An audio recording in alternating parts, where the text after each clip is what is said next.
Dear students, again I have come in the science class and welcoming you all in my class.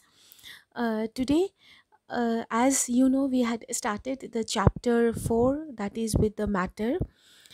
So today, in continuation with the chapter, we will discuss today the differences between the solid, liquid and the gases, and also we will start doing the changing of state. Okay, so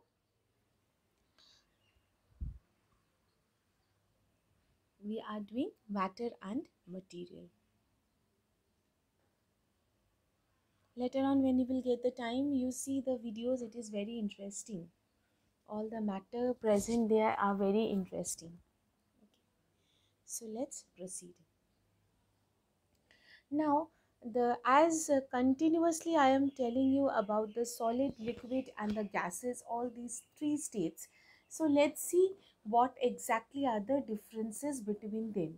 So according to the property, how they are different. So first, the shape.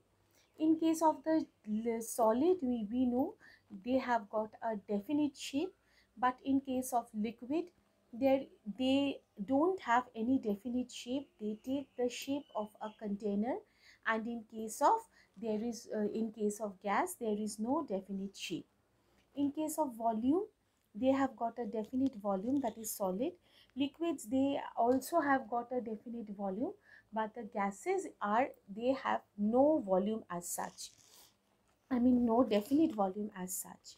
Now, the arrangement of the particle, in respect of arrangement of the particle, solids are of very tightly packed, where you can see in the picture I had shown the solids are very tightly packed, liquids are less tightly packed, and the gases are also loosely packed. So in the so they, according to the nature of the particles present, the attraction between them in case of solid is the so strongest.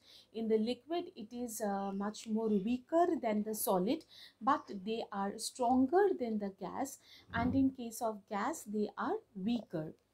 And also the space between the particles almost negligible in case of solid. In case of liquid, they are larger than the solid but smaller than the gases, and for the gases they are larger. Okay, and in terms of the movement of the particles, solids, they when I had shown you the picture, you had seen in case of the solids, the liquids, the particles are vibrating at particular place but not showing any movement.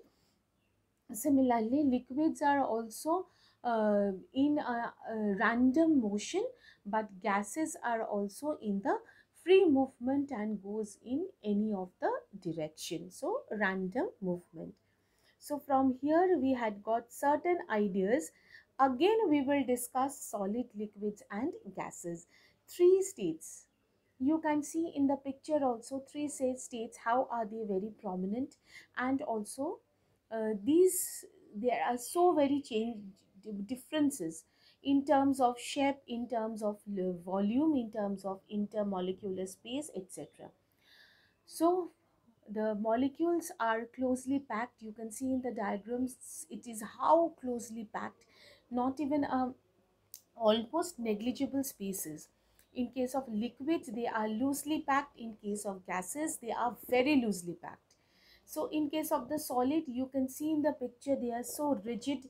In case of liquid, they are not very rigid, not and in case of the gases, they are flowing in all direction. That means they are not at all rigid.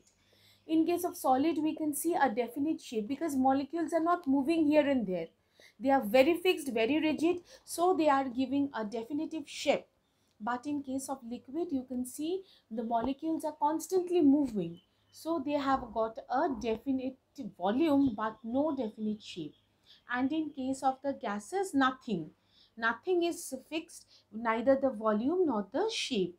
And in case of the solid, you can see the intermolecular force of attraction is maximum because they are very closely packed. And when you are very closely packed, when you are having a very strong attraction, Suppose you and your friend are very closely attached with each other. How?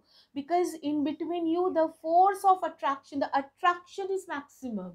Similarly, in case of the solid, their intermolecular attraction is so very much that they are closely packed and having a definitive shape, which is lacking in case of the liquid, at least less than the solid.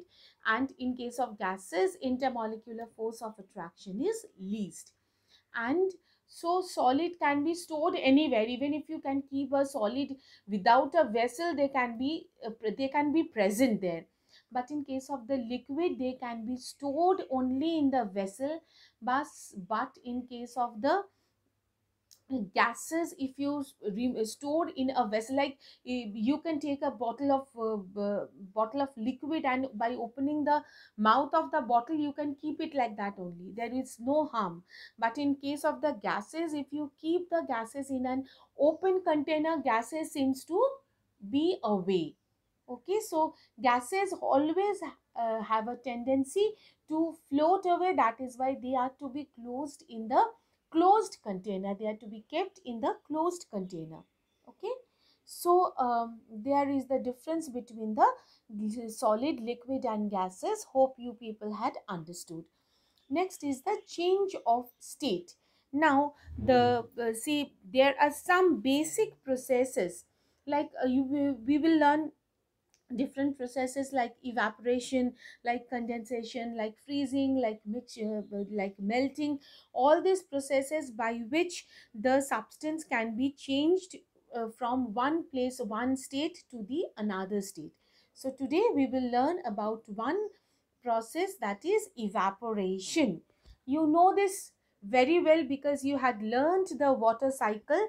So by learning the water cycle, evaporation is the process by which the water gets vaporized, or the water which was in the liquid form are turned into gases.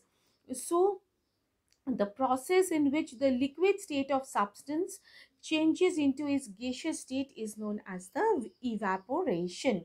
Okay, even if you can pick in the picture also, you can see the process of evaporation. That is, after attaining certain temperature, liquid changes into gas. That process is called as the evaporation. Okay, so water is heated continuously for long time, then you will be able to feel the formation of the steam. Okay, now how would you form, how would you understand? Like if you keep your hand at a distance from the vessel and remove it after few seconds, you will see droplets of water has been deposited. And your hand will start feeling moist.